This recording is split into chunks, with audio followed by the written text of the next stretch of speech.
Spider-Man does whatever Spider can. Hello, everybody. Welcome to the Silver Screen Dudes YouTube channel, and thank you for joining me on my review of Spider-Man No Way Home, Part 3 of the Homecoming trilogy featuring Tom Holland. I saw this last night, and I could have put the review up, but I thought, you know what, I'm going to sleep on it. I'm going to sleep on it because there was a very good buzz coming out of the cinema. Biffa the Hobbit is in the house. Hello, Biffa the Hobbit. Great to have you here. Beaufort the Hobbit today.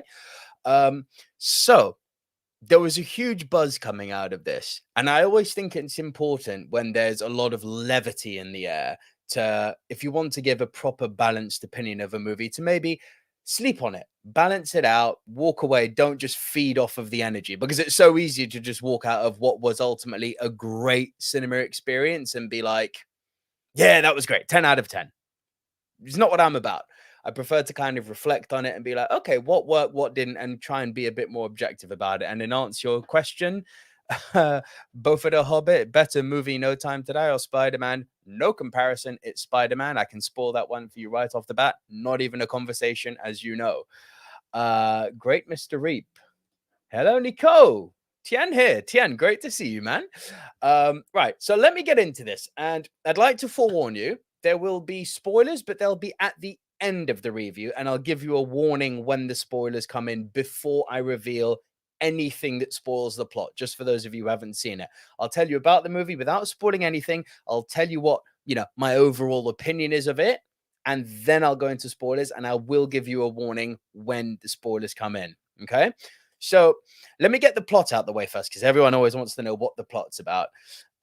Jen says, I want to get it from you. You shall, sir. You shall. Thank you very much for tuning in. So the plot, essentially, it picks up exactly where Far From Home left off, which is the big dynamite cliffhanger reveal of Peter Parker is Spider-Man. And Peter Parker is also being accused of murder, the murder of Quentin Beck, aka Mysterio, right?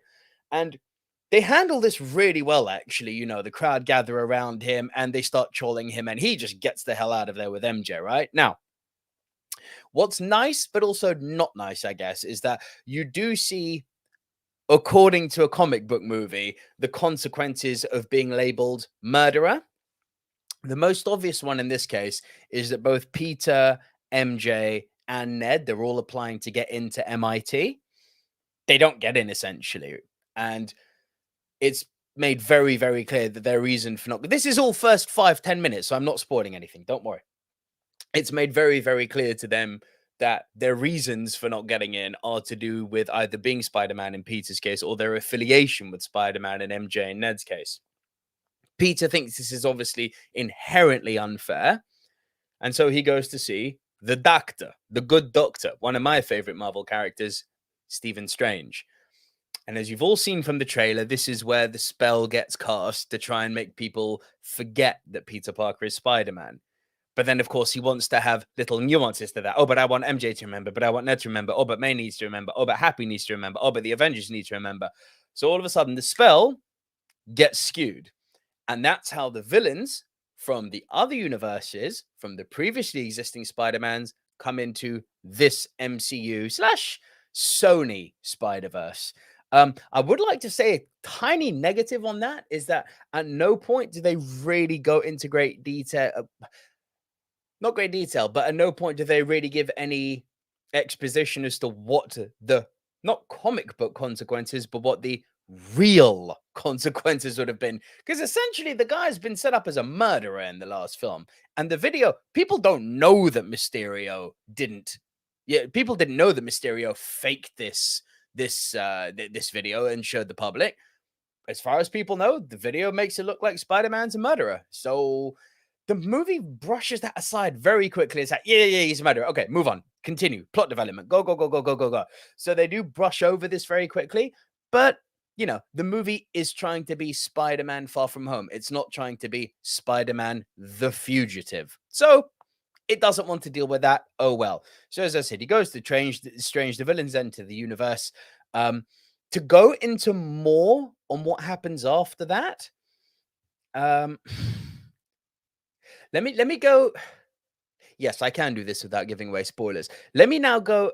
So that's the story of where we're going with this, and Strange tasks Peter with returning these villains to their own universe.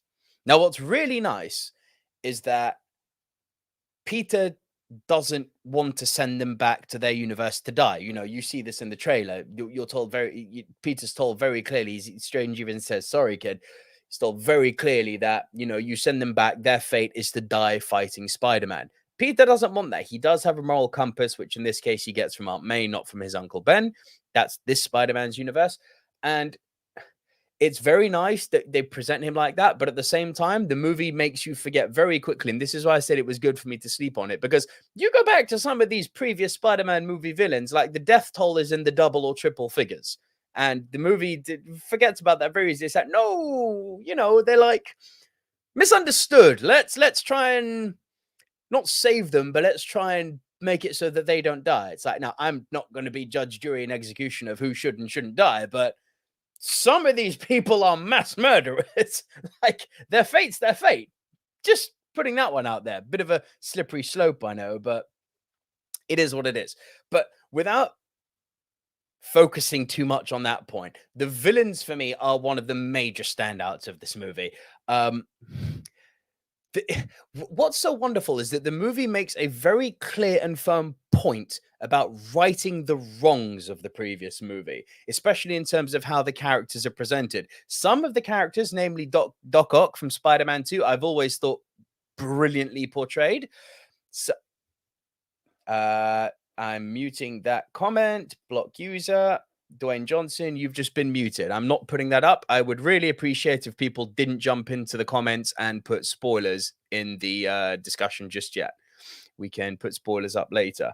So, Dwayne Johnson, you're a knob for doing that. The villains are ultimately the pros, as I said, and it's really nice that they're trying to right the wrongs. They're trying to right the wrongs of how the villains were portrayed. Notably, the standouts for me were Green Goblin and Electro, because let's be honest, Electro was oh so stupid in The Amazing Spider-Man 2. Like, terrible the way everything was portrayed. So that Electro has been traded in for a more slick looking, more, should we say, modern Jamie Foxx. And he looks the part. And the Green Goblin, let's just say you get the traditional Green Goblin in this one. So it's fan service 101 in possibly the best possible way. I'm just consulting my phone here because I was making notes throughout on my way home last night, because there's a lot I want to talk about. But yeah, for me, the standout of all the villains was definitely Willem Dafoe's Green Goblin. Like, you think he was bad in the evil in that first Spider-Man movie way back with Tobey Maguire? He's all sorts of bad in this. Nasty, nasty human. Now, the downside, though, of the villains, though, is... Now, I'll just read this part out, because I wrote this on my phone on the way home, and I think it reads quite nicely. The downside of the villains, though, is the film repeats some of the mistakes of the previous MCU movies, namely in recycling character arcs from previous Spider-Man movies and crafting a plot where the villains aren't connected to Peter and the solution requires outside assistance, notably in the form of Stephen Strange and in the form of other people. To go into more detail on that would be to go into spoilers, which I said are going to be at the end of the review. And as I said, I don't want to ruin it for people who are watching just the beginning part to get an impression of what it is. What I will say, though, is that the acting in this movie is stellar. This is the best I've ever seen Tobey Maguire. This is one of the best performances. Sorry, not Tobey Maguire, from Tom Holland, rather.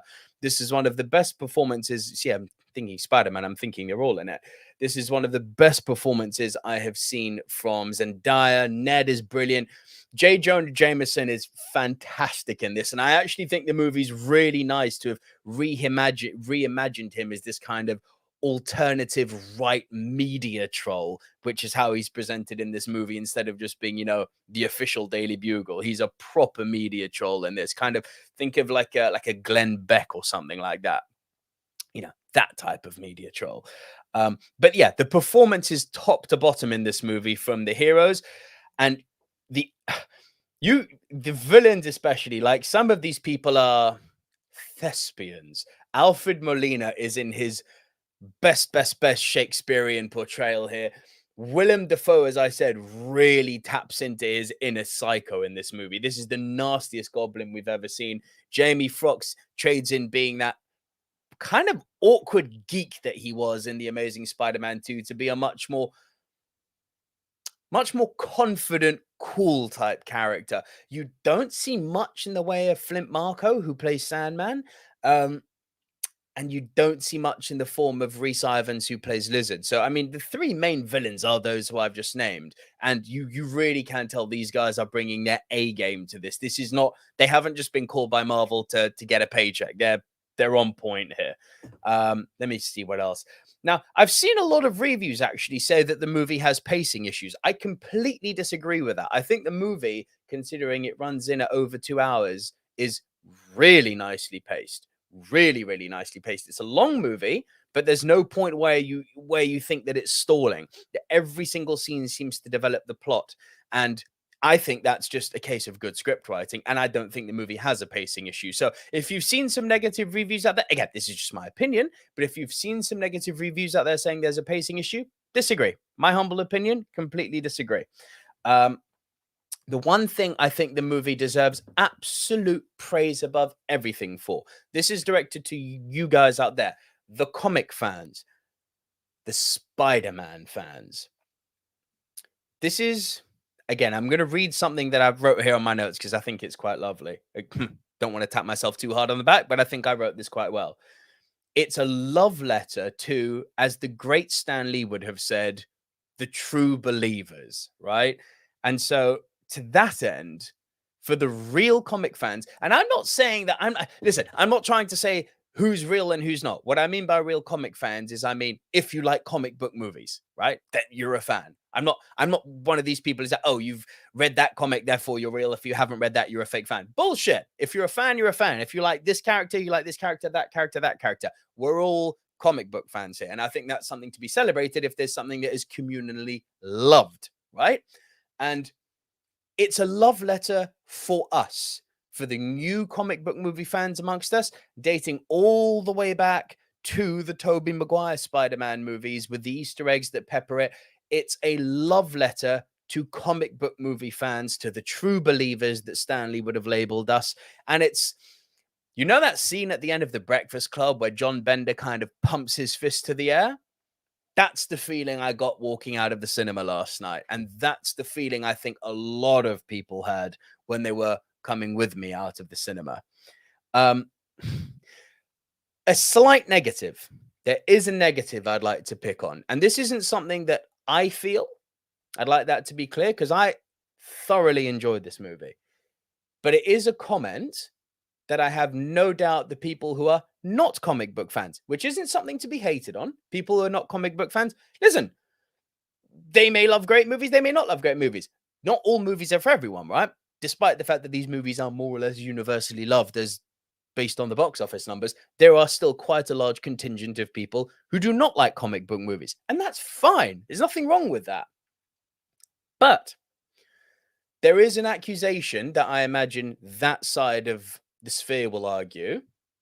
And playing devil's advocate, being objective, I think I would agree with it if I was just analyzing this movie objectively, which is ultimately what I'm trying to do. The movie's greatest strength could also be viewed by some as its greatest fault. And let me just pick up my phone here and read this part again. The movie is ultimately a nostalgia act. It's a massive nostalgia act with the villains and with other appearances, which I won't say now until the spoilers at the end. But it's a massive nostalgia act. Studios, top to bottom, and none more so than Disney, have realized that nostalgia sells. People will pay money for nostalgia, right? People will pay money to get their nostalgia kicks. There will definitely, in my opinion, be a portion of the audience who believe that this is style over substance, or specifically nostalgic style over story substance mixed with some lip service to the fans. Now, if that's an accusation people are going to make at this movie, I would agree with it. It's definitely nostalgia kicks and lip service to the fans. And as I said, it's a love letter for the true believers. But I happen to be one of these true believers. I happen to be one of these fans. So the lip service and the true to the Saturday morning cartoon and comic book joys delivered, for me, they worked. Big time. Big time. This movie works for me. Okay, so now do I recommend, before going into the spoilers, do I recommend that you see this movie? It depends where you fall on what I've just said. If you are a comic book movie fan, big yes. If you are an MCU fan, big yes. If you are a comic book movie fan who goes back to the sort of original, but to the 90s X-Men movies, to the Blade era movies, to the Tobey Maguire Spider-Man era movies, if you are a comic book movie fan that goes back that far, hell yes, you should see this movie. Yeah, the biggest yes to seeing this movie. If you are someone who does not like comic book movies, is this movie going to make you like them? No, absolutely not. The movie, as I said, the negatives, it recycles character arcs from old movies. The villains don't ultimately feel that attached to Peter that he's relevant to them. They very much feel like a nostalgia act for the old ones. So this part I don't agree with, but some may accuse this movie of even having weak script writing because it's so over-reliant on nostalgia. So yeah, this movie will not turn you into a comic book fan if you're not one already. But if you are a comic book fan, Jesus fucking Christ, you're in for a good time. You're in for such a good time. Right. Now, sorry, let me just have some water because my throat's getting a bit dry here. Spoilers. You have been warned. I will not give away all the spoilers, but there are some spoilers I would like to discuss. Because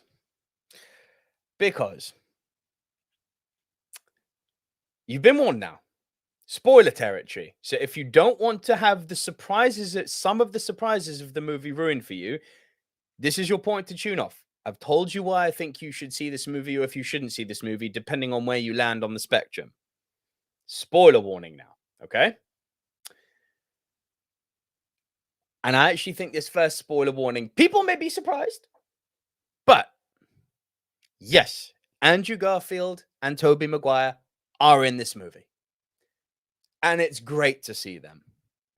However, there is a slight bit of weak script writing, a slight bit of plot armor, whereby the way they come into this universe feels a little bit too convenient. Very convenient, in fact. It's like, this universe's Peter needs help, which was good. That was fine. But they did this kind of throwaway thing where Stephen Strange's casting ring, the rings that he wears on his middle and ring finger, to cast the portals, that conveniently ends up on Ned's hand. And Ned is casting a spell. He doesn't even know he's casting a spell with MJ. He's just kind of waving his arms around going, "Oh, I really wish I could see Peter." And a portal starts to appear. MJ's like, "Do it again."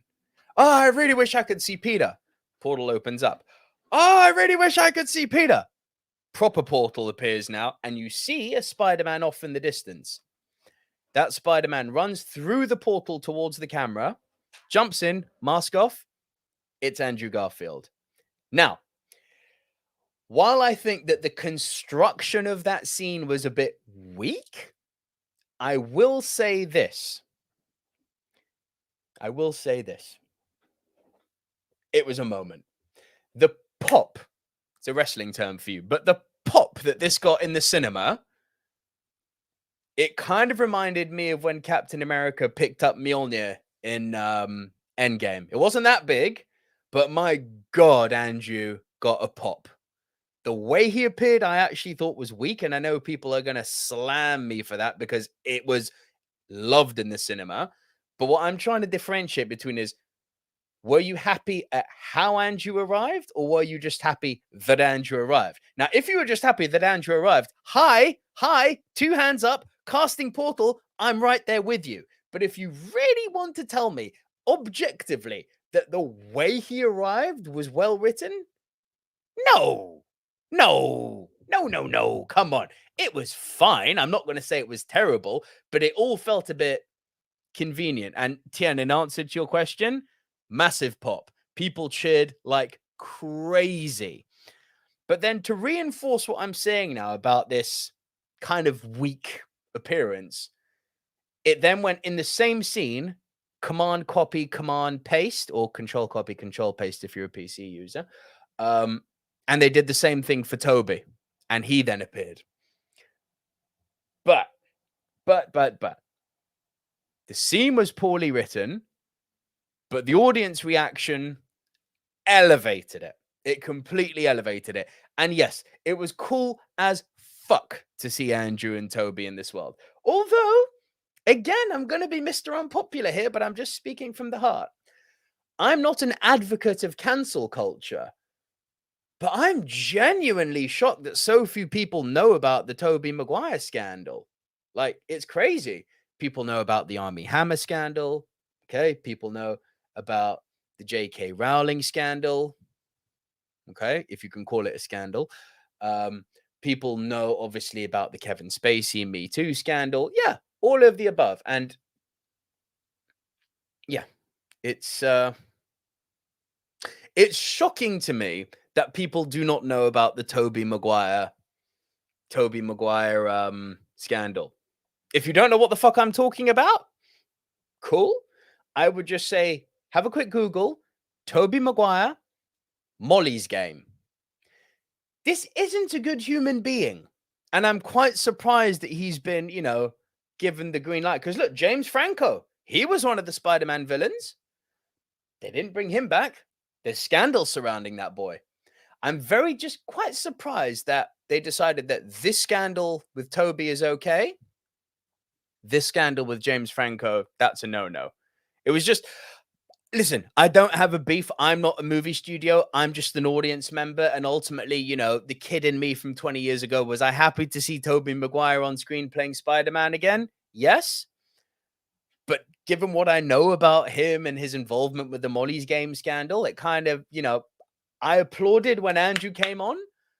I refrained when Toby came on. But it was cool to see him. Listen, there's no two ways about it. I just think this is more of a social commentary. I just think it's very interesting that as a society, we've decided that this is not okay, but this is okay. Just go read up on it. Tobey Maguire, Molly's Game. He's not a very nice human being, and I'm quite surprised he's been given a platform. But I'm not going to bash on about that. This is not a Tobey Maguire bashing thing. It's just a piece of social observation that I'm making. Now, the other spoiler, brace yourselves, another big spoiler that you will not know from the trailers. Right at the beginning, remember I said at the top of this review that I would have liked to have seen a bit more of, not Spider-Man the Fugitive, but, repercussions for being accused of murder, which we didn't get. We got a tease of it, and this tease comes in the form of a blind lawyer called Matt Murdock, played by Charlie Cox from the Netflix series. Matt Murdock is in this film. And you know what?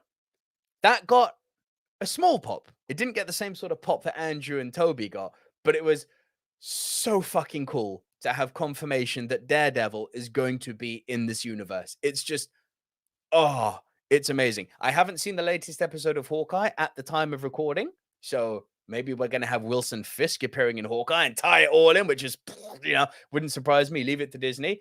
But seeing Matt Murdock appear was a thing of beauty. There are other surprises, some sad, some amazing, which I'm going to refrain from because I don't want to ruin the whole movie for you, but I just wanted to share the things so you see my instant reaction on camera that made me really happy.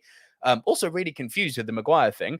But the one thing I'll say, and you know what? I was saying earlier on that, you've got the real comic book movie fans and you've got those that don't. There was definitely a huge section of the audience I was with last night who were very much comic book movie fans, not necessarily comic fans. For long standing, I guess, too geeky, too hardcore comic fans, there was an Easter egg in this. You must have seen the meme with the Spider-Men pointing at each other. I'm Spider-Man, you're Spider-Man.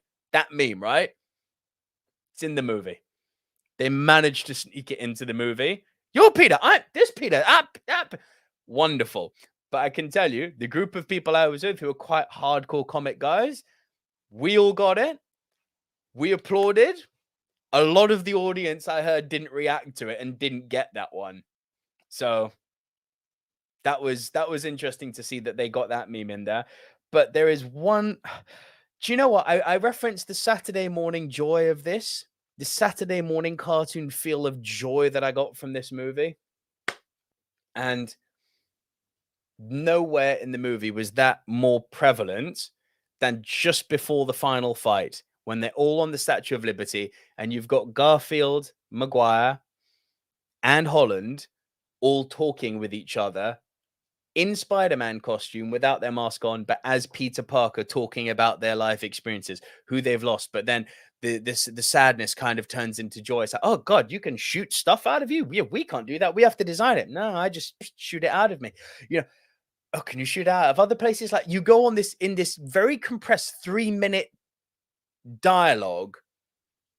You get a full spectrum of what it is to be a comic book movie fan, and the joy that these actors were clearly feeling at sharing this scene together. The movie, in terms of, I say this again, and I'll sum the movie up on this, in terms of paying lip service, of providing us the kicks we got from Saturday morning cartoons when we were all children, of tying in movies from 20 years ago, and of giving you John Bender style Breakfast Club fist pumping true believer Stan Lee moments, this movie is a fucking success. There is still a small question mark in me of which has been Endgame ended. Is like, where are we going with this, Marvel? I'd like to see more direction because Shang-Chi was fine, Black Widow was fine. This, I think, as a comic book movie was great. I still don't know which direction we're heading in. Is Kang coming? Is Doctor Doom coming? You know, maybe it's someone. I think it was either Den or Big Tony I was there the last night, because we've got this big mystery of who bought out Stark Tower. A lot of people think Reed Richards amongst my group of friends. So Reed Richards ties in the Fantastic Four, ties in Doctor Doom, ties in Silver Surfer, ties in Galactus. So yeah, there's that. You know, they could just be planting seeds at this point. But I really, really, really would like to know where we're going with this. But that's nothing to do with the movie. That's not the movie's fault that Marvel haven't revealed their ultimate plot yet. That's just a passing comment from me. The movie, listen, simple. Do you like comic book movies? Yes? Go see this fucking movie. Are you someone who, and I'm not firing shots here, but are you someone who doesn't like comic book movies? This movie may not be for you then, because there's not enough depth in it to resonate with you if you're not a comic book movie fan. Simple as that. Is it one of my favorite MCU movies? I don't know. Ask me again. Does it rank as highly as the original Avengers? Does it rank as highly as the Winter Soldier? Does it rank as highly as Guardians of the Galaxy? As Thor Ragnarok, my 4 favorites? No, it does not. Does it rank way higher than all of the less good MCU movies like Thor: The Dark World? Oh, hell yeah. Hell yeah, hell yeah, hell yeah, hell yeah. Hang on. Jem, what are you asking me here? What, Endgame or No Way Home? Endgame is better than No Way Home. Endgame is definitely better than No Way Home. Definitely. This is, as I said, it is a superb comic book movie, but I wouldn't put it in my top 5. It doesn't make my top 5. That's still holy territory. But that's it for my instant review on Spider-Man. I don't score on my reviews, as you know, from now on, because I think people now work too much in a world of, if I loved it, it's a 10. If I hated it, it's a 0. And if you give a score of like a 7.5 or an 8, people are like, oh, so you didn't like it? It's like, no, I really liked it, but it has its flaws. So I don't want to get bogged down with what the numbers would be. I just want to give you my reaction and my impression. I loved it. If you like comic book movies, go check it out. If you like this video, please like it. Please hit that like button. If you're new to the channel, hit the subscribe button. We do a weekly top 10 show with myself and my co-host AJ, who's not here with me today, which is available on iOS, Android, and Spotify, as well as being live on our YouTube channel. And we do reviews for the big movie releases now and then. So yeah, if you like movies and you like discussion and you like a bit of fan interaction, keep it right here on Silver Screen Dudes. But for now, my name is Nico Lero. I really like Spider-Man, and I suggest if you're a Spider-Man fan and a comic book movie fan, you should go and see it too, because it's so much fun. Guys, thank you for tuning in. I'll see you very soon. And Tien, great hearing you from you, man.